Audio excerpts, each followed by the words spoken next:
पूजा पद्धति में नहीं होगा बदलाव पर कॉरिडोर को लेकर नहीं बनी अधिकारियों से बात। बांके बिहारी कॉरिडोर को लेकर अधिकारी लगातार वृंदावन के चक्कर काट रहे हैं और ठाकुर बांके बिहारी के दर्शन कम और वहां के स्थानीय लोग और गौसाई को साधने में जुटे हुए हैं। आज एक बार फिर आगरा कमिश्नर शैलेंद्र कुमार सिंह, पुलिस उप महानिदेशक शैलेश कुमार पांडे वृंदावन आए और उन्होंने वहां के स्थानीय निवासी और वह कुछ गोसाइयों से बातचीत की। ये बैठक टीएमसी भवन में लगभग 3 घंटे तक चली। हालांकि इस बैठक का निष्कर्ष कुछ भी नहीं निकला। कमिश्नर शैलेंद्र कुमार सिंह ने कहा कि बांके बिहारी कॉरिडोर को लेकर स्थानीय निवासियों से चर्चा हुई है, उनका मत लिया गया है। सरकार की ओर से लगभग 2,500 करोड़ रुपए का बजट वृंदावन के लिए है, जिसमें 24 प्रोजेक्ट वृंदावन में विकास के लिए संचालित किए जाने हैं, जिसमें बांके बिहारी कॉरिडोर भी शामिल है। हालांकि कॉरिडोर बनने के बाद पूजा पद्धति में कोई बदलाव नहीं होगा। नियमित रूप से जो पूजा पद्धति होती है वही आगे होगी। वहीं बैठक में 2 फर्द को मिले कुछ लोगों ने कहा कि अधिकारियों ने बैठक में केवल उन्हीं लोगों को बुलाया है जो कॉरिडोर के समर्थन में हैं, जो विरोध में हैं और स्थानीय गोसाई और व्यापारी हैं, वह कॉरिडोर की इस बैठक में शामिल ही नहीं हुए हैं। देखिए इस बैठक के बाद आगरा कमिश्नर और बैठक में शामिल हुए स्थानीय दुकानदार और गोसाइयों ने क्या कहा। देखिए, आप जैसा आप सभी जानते हैं कि माननीय सुप्रीम कोर्ट से कॉरिडोर के बारे में ग्रीन सिग्नल मिला हुआ है और उसके तहत अब यहाँ पर कॉरिडोर बनाए जाने का उपक्रम चल रहा है। उसमें जितने स्टेक होल्डर्स हैं उनसे लगातार पिछले 1 हफ्ते से हम लोग लगातार उनसे बातचीत कर रहे हैं ताकि जो उनकी बातें हैं सामने तक आ जाए। मैं इस बात के लिए आज जो भी प्रतिभागी थे सभी बहुत बधाई दूंगा कि बहुत ही सकारात्मक माहौल में बातचीत हुई।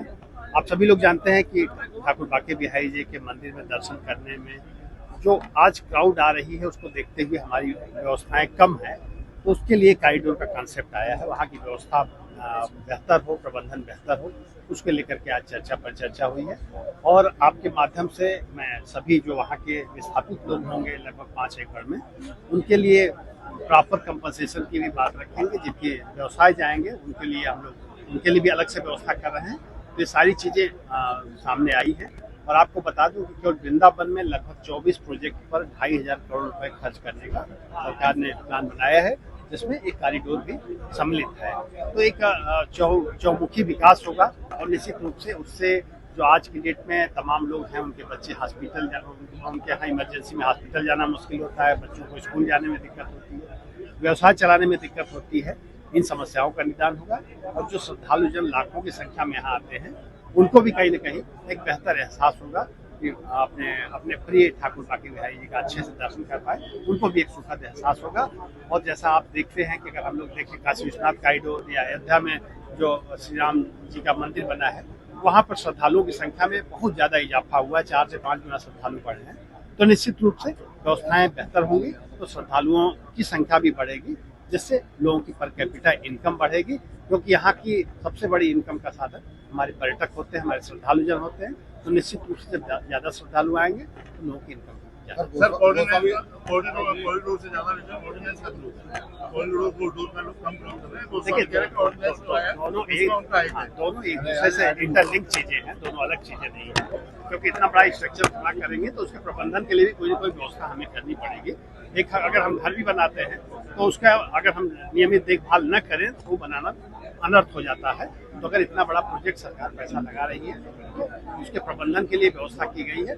और आपको ये आश्वस्त करते हैं आपके माध्यम से कि जो वर्तमान पूजा पद्धति है, जो विभिन्न पर्व त्योहारों पर व्यवस्थाएं होती हैं गोसाई ये सेवायत परिवार द्वारा, उसमें किसी भी तरह का कोई हस्तक्षेप नहीं रहेगा। वो व्यवस्थाएं यथावत चलती रहेंगी और किसी को कोई असुविधा नहीं आने देगी। देखिए, मैं यही कहूँगा, कॉरिडोर तो खैर जो सरकार का प्रावधान है वो तो खैर बनना ही है, लेकिन हम ये चाहेंगे जो भी यहाँ का स्थानीय जो व्यापारी है, जिसका मकान बना हुआ, उसको उस हिसाब से एक व्यवस्था ऐसी करी जाए जिसको कि कोई को परेशानी ना हो।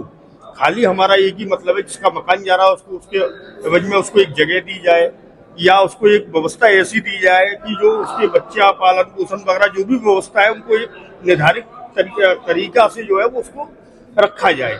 बाकी का जो है कॉरिडोर बनाने में हमको कहीं कोई एक इसमें जैसे कि कोई परेशानी नहीं है, लेकिन बस हमारा एक ही है कि जो यहाँ का स्थानीय जो व्यापारी है, जो यहाँ का रहने वाला है, जो हम लोग यहाँ के निवासी हैं, एक इनको व्यवस्थाओं को सुचारू किया जाए। यही मेरा एक आग्रह है और यही मेरा एक कहना है। जी, बैठक में जो 275 मकान दुकान जा रहे हैं, इन्होंने चिन्हांकन किए हुए हैं, उनमें से केवल कुछ चुनिंदा लोग ही इस बैठक में मौजूद थे और उनका ही लगभग समर्थन सा था। लेकिन हम बाकी के जो लोग हैं 275 मकान दुकान वाले, आप घर घर सर्वे के माध्यम से जाकर के देख सकते हैं, सभी इसके विरोध में हैं। दूसरी बात हम ये कहना चाहते हैं आपके माध्यम से कि जिन 5 एकड़ के क्षेत्र के लोगों को ये कुंज गलियों को तोड़ करके जिस 5 एकड़ के क्षेत्र को खाली कराएंगे, उसके परिधि में आने वाली सारी कुंज गलियां ये तोड़ रहे हैं, बिल्कुल सफाचट कर रहे हैं। हमारा ये कहना है कि इन लोगों को आप उखाड़ करके वृंदावन से बाहर फेंक देंगे। जब वृंदावन धाम में पांव रखने का फल बताया गया है, तो आप ब्रजवासी होने का गौरव नहीं छीन लेंगे इन 5 एकड़ के लोग ब्रजवासियों से। हमारा इस बात का विरोध है। आप मुआवजा दे देंगे, लेकिन ब्रजवासी होने का गौरव कैसे दे पाएंगे? ये हमारी उनसे प्रार्थना है। और ये कहना चाहते हैं हम, इस 5 एकड़ के क्षेत्र में प्रत्येक घर में मंदिर है। जैसे मेरे घर में ठाकुर जी का मंदिर है, ठाकुर श्री गोपी चंद्र लाल जी का प्राचीन है। मैं आज 8वीं 9वीं पीढ़ी अपने ठाकुर जी की सेवा कर रहा हूँ। आप एक मंदिर को बनाने के लिए दूसरे मंदिर को तोड़ देंगे, इस बात का विरोध है। इसके लिए कोई जवाब नहीं दिया गया कि आपका मंदिर छोड़ा जाएगा। केवल एक मंदिर बनाने के लिए सैकड़ों मंदिर तोड़ दिए जाएंगे, इस बात का विरोध है। बैठक हुई कॉरिडोर को लेकर, क्या इसमें लिखा? उसमें कॉरिडोर में ये तो उन्होंने ये कहा है कि हम सभी को सम्मानित ढंग से सम्मिलित करेंगे और किसी को परेशानी नहीं होगी। परंतु मेरा एक सुझाव है कि कॉरिडोर के अंदर में जो मकान लिए जाए, उनके लिए प्रेम मंदिर के पास में वन विभाग की 118 एकड़ जमीन पड़ी है। वो अगर उनको उसमें से प्लॉट काट के दे देंगे तो सभी लोग इससे संतुष्ट हो जाएंगे। मेरा ऐसा सुझाव है सरकार से कि वो उस काम को करें। एक दूसरे मीडिया को इंटरव्यू दिया था, यहाँ कुछ चुनिंदा लोग ही बैठे हुए थे। एक भी संत इसके खिलाफ में नहीं है, बनाने के पक्ष में है, क्योंकि ना उनके आश्रम जा रहे ना कुछ जा रहा। आप देखो कि उन्होंने कितने बड़े बड़े उनके आश्रम बने हुए हैं। मैं इन भैया से भी कहना चाहूंगा कि मेरा कुछ नहीं जा रहा है। मैं तो व्यक्तिगत, यहाँ कोई भाजपा नहीं, कोई कांग्रेस नहीं, और इन्हें रंग दे दिया तो कोई बात नहीं है। फिर भी जिनका जा रहा उनको कष्ट हो रहा है। कल को उनका नंबर है, कल को हमारा भी आएगा, तो वो लोग कहेंगे बढ़िया जा रहा है। यही बिहार जी पे कुछ लोग पीछे के भी हैं कि हम फ्रंट पे आ जाएंगे, वो लोग चले जाएंगे। कॉरिडोर अगर बनना है, ऐसा बहुत भीड़ हो रही है, लोग मर गए यहाँ पे, तो ऐसे लोगों को भीड़ रोज हो रही है वृंदावन में। अटला चुंगी हो, गोपेश्वर हो, राधा रमन जी हो, प्रेमानंद यहाँ से निकलते वो भीड़। तो अगर कॉरिडोर विकल्प रहेगा तो पूरा वृंदावन कॉरिडोर बन जाएगा। बट यहाँ की जो आस्था है ना कुंज गलियों की, वो सारी खत्म हो जाएगी। वो ये करना चाह रहे हैं। और अभी जो बैठक हुई, उस बैठक में क्या सभी स्थानीय जो लोग थे वो एक मत थे या फिर आपस में ही विरोधाभास था? उसमें 80% एक मत थे, क्योंकि पहले से ही सब सुनियोजित था कि ऐसे ऐसे लोग बैठेंगे। और जो कुछ लोग बैठे थे उनको कुछ लोगों ने रोका। नाम लेना मैं उचित नहीं समझता उस चीज का। मान लोग थे सब भली भांति उसी को समझते हैं। क्या कुछ लोगों ने बहिष्कार भी किया है जो मुख्य रूप से वहाँ पे रहते हैं? वो लोग तो यहाँ आए ही नहीं भाई साहब। इतने मकान वहाँ पे हैं, जिनके निशान लगे मकानों पे, वहाँ वो आए ही नहीं। अगर वो यहाँ, उनकी लेडीज भी हैं, उनके बच्चे भी हैं, उनके आदमी कहाँ बताओ, जिनके घर जा रहे हैं, 2-4 को छोड़ के केवल। कहा कि विरोध किसी ने नहीं किया। आप भी तो हम बैठक में मौजूद थे। अगर आप विरोध में थे तो आपने क्यों विरोध नहीं किया? आप बताइए, उस बैठक में क्यों नहीं विरोध किया? आप अपनी टीम के साथ आए थे, आपने क्यों विरोध नहीं किया? क्यों? विरोध करने वालों ने विरोध किया, है ना? इस बात को उठाया। मैं नहीं बोलूंगा, नहीं, इस बात को उठाया उन्होंने। नहीं उठाया नहीं। विरोध आज जो बैठक सुनो, आज जो बैठक हुई है, सुनिए, बताया जा रहा है कि जो लोग थे मुख्य तौर पर विरोध किस बात का था? आप ये आज जो बैठक रखी हुई है, आज जो बैठक रखी हो, उन लोगों के जिनका मकान, इनकी दुकान जो जा रहा है, उन पहली बात तो क्या जा रहा है क्या नहीं जा रहा है उसके संदर्भ में रखी थी। वो आज जो मीटिंग रखी है ना, वो व्यापार मंडल की रखी है। व्यापारियों की मीटिंग के कहकर बुलाया गया उस मीटिंग। व्यापार मंडल और व्यापारी नहीं कॉरिडोर से संबंधित है। व्यापारियों की मीटिंग बुलाई गई थी, इसलिए सब लोग वो नहीं पहुंचे हैं। अपन जाना, उनको नहीं सूचना मिली है। दूसरी बात आपसे मैं कहना चाहता हूँ कि देखिए, जहाँ तक इनका गवर्नमेंट तो चाहती कॉरिडोर बने, तो बनना ही बनना, उसको नहीं, वो रुकना नहीं है। अब अगर हमें अब ध्यान देना चाहिए तो इस बात पे देना चाहिए कि जो उससे पीड़ित हैं, जिसका घर टूट रहा है, जिसका मकान टूट रहा है, जिसकी रोजी रोटी जा रही है, उसकी ज्यादा से ज्यादा कितनी सहायता मिल सके, इस बात पर हमको जोर देना चाहिए। क्योंकि अब विरोध करने से, अब कॉरिडोर का विरोध करने से कॉरिडोर रुक नहीं जाएगा। यहाँ तक मैं मानता हूँ, हमारी वृंदावन में सब लोगों की सहमति एक नहीं है। जब हमारी खुद की सहमति एक नहीं है तो हम किस तरह से लड़ लेंगे? मान लीजिए मैं विरोध भी करूं, भैया विरोध करें, हमारे विरोध करने से क्या होगा? और अब जो सवाल है ना, अब सुनिए मेरी बात। अब ये आने वाले टाइम में देखो, जिन्होंने इस मंदिर को समझाया, अब जिस तरह भीड़ बढ़ रही है तो सड़कें चौड़ी होती हैं, सब जगह होती हैं। कॉरिडोर बनना आवश्यक तो है। इस तरह से मान लो बड़ी दुर्घटना हो जाए, उसमें जान चली जाए बहुत सारे लोगों की, तो उससे अच्छा है कि वहाँ कॉरिडोर बन जाए। और जितनी व्यवस्था गवर्नमेंट कर रही है, जिस हिसाब से पुल वगैरह बना रही है, पूरा उसको सुयोजित तरीके से बना रही है, हम तो ये चाहते हैं कि जिनकी भी दुकानें टूटे ना, उनको कॉरिडोर के अंदर उतनी ही बड़ी दुकानें मिलनी चाहिए। उनको दुकानें मिले, मुआवजा मिले, और इनके लिए एक अलग से एक कॉलोनी अलग से विकसित हो, कॉलोनी मिले, मैं तो हाँ, और पंच को जहाँ व्यवस्था हो सके तो सरकार इनको खरीद कर पंचकोशीय परिक्रमा के अंदर इनकी व्यवस्था कर दे। देखो उसमें आस्था जुड़ी हुई है, 80 साल की महिला है, 90 साल की। वहाँ के गुसाइयों का तो ये कहना है कि मतलब हमारी जो कुंज गलियां हैं वो खत्म हो जाएंगी। मैडम जिनका घर जाता है ना, उनका दुख उन्हीं से पूछो कितना दुख होगा उनको, कल्पना नहीं की जा सकती है। जिसका घर जा रहा है उसकी कल्पना नहीं की जा सकती है। अभी जो ब्लूप्रिंट है वो क्लियर नहीं हो पाया, और गलियां जा रही है, कहीं तो रहे और अभी मिला नहीं है, अभी मिला नहीं है। संशय ये भी है कि मिलेगा या नहीं मिलेगा। ये भी कहा जा रहा है जो कॉरिडोर बनेगा उसमें भी दुकानें होंगी तो उन दुकानदारों को प्राथमिकता कहा जा रहा है। देखिए मेरी बात सुनिए, प्रशासन स्वयं कह रहा है कि उतनी सारी दुकानें नहीं बन पा रही हैं जितनी टूटेंगे, तो उन्होंने खुद ही कहा अभी सामने डीएम सामने, जब प्रशासन स्वयं इस बात को, अभी संशय आदमी को जो बनारस का, उज्जैन का, अयोध्या का संशय है, उन लोगों को उनको पूरा मुआवजा नहीं मिल पाया, उनको दुकानें नहीं मिल पाई। अभी तो भ्रम में पड़ा हुआ है आदमी। यदि ऐसा ना होता तो ये वाली बात निकल के नहीं आती।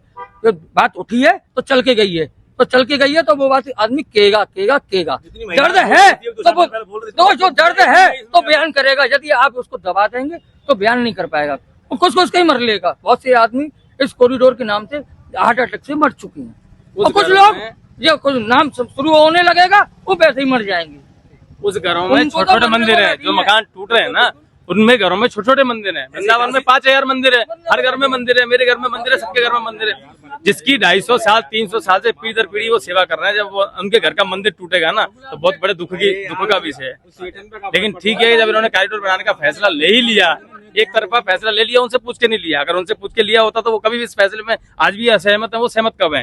लेकिन जब इन्होंने फैसला ले लिया तो हम यहाँ के लोग होने के नाते हमारा चाहिए कि भाई उनको ज्यादा से ज्यादा व्यवस्था मिल सके, ज्यादा से ज्यादा जितना उनका दुख कम कर सके, उस पर सरकार को पूरा ध्यान देना चाहिए। आज ऊपर वृंदावन के व्यापारियों की बैठक बुलाई गई और ईमानदारी की बात है, व्यापारियों में 90% भाजपा के व्यापारी थे, उन्होंने समर्थन कर दिया कि खूब बनाओ कॉरिडोर, और गवर्नमेंट का अखबार में ये छाप दे कि व्यापारियों ने किया समर्थन। लेकिन ऊपर मैंने कही कि आप कॉरिडोर बना रहे हैं कि कॉलोनी काट रहे हैं 5.5 एकड़ में। जब मंदिर में आप व्यवस्था अंदर दे करके दर्शनार्थियों को सुविधा दे सकते हैं तो 5.5 एकड़ में वीआईपी प्रतीक्षालय, वीवीआईपी प्रतीक्षालय बनाने की क्या आवश्यकता है। और जब जिनकी दुकान जा रही है उनके लिए पहले आप 20 दुकान बना रहे हैं तो 200 दुकान बनाइए। क्या आप वीआईपी प्रतीक्षालय, वीवीआईपी प्रतीक्षालय बनाएंगे? ये तो कोई नीति नहीं है ना आपकी। आज कुंज गली है, कुंज गली जा रही है, कॉरिडोर बनेगा तो कुंज गली जाएंगे ही जाएंगी। तो फिर हमारे बिहारी जी का नाम जो कुंज बिहारी लाल है वो कहाँ सार्थक होगा फिर? ये तो वृंदावन की रस रीति को विध्वंस करने वाली बात है और कुछ बात नहीं है। नई बात नहीं बनी आखिरकार। बात कैसे बन जाएगी? बात केवल औपचारिकता थी यार। ये कल अखबार में देख लेना आप, छपेगा व्यापारियों ने कॉरिडोर का किया समर्थन। तो बात बनाने के लिए नहीं, केवल औपचारिकता पूरी करने के लिए और माननीय योगी जी तक ये खबर पहुंचाने के लिए ये मीटिंग बैठाई गई है कि हाँ व्यापारियों का पूरा समर्थन है। अरे ये जो व्यापारी आए हैं इनमें से 10% के मकान और दुकान जा रहे हैं। योगी सरकार को क्या चाहिए कि जो पीड़ित हैं, पीड़ितों के संग बैठे 1 to 1 उनसे संवाद करे। अब बाहर के व्यापारी बुला करके उनसे संवाद कर लिया, बाहर के आदमियों को बुला करके उनसे संवाद कर लिया, इससे थोड़ी ना कुछ होने वाला है। Ranked among top 15 universities and endowed with the state-of-art infrastructure, Sanskriti focuses on innovation, research, skill and holistic development of students. No wonder Sanskriti has 91% placement record. Sanskriti University for excellence in life.